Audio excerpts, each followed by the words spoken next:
what's up mga gamers? Eto, pakita ko yung baler ko nakalusot. Hindi nila binan ngayong panahon na to. Ayan, yan tuloy, yan na pala nyo. Hindi nyo binan. O ano kayo ngayon? Ayaw nyong iban yung baler ha. Kala nyo malambot lang to.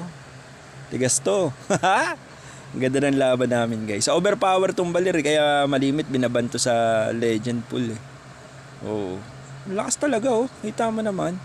Tindi ng damage oh. Talagang masusunog ka sa apoy na ito. Literal na sunog. Stun ka pa to the max. Ayan oh. Walang nagawa ang mga kalaban. Naagaw pa namin yung Lord. Nakuha pa namin lahat silang ubusin. Ayan oh. O eto. Nagpakamatay.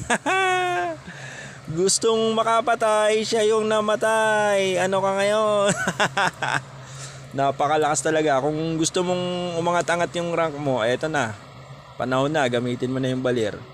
Pag may pagkakataon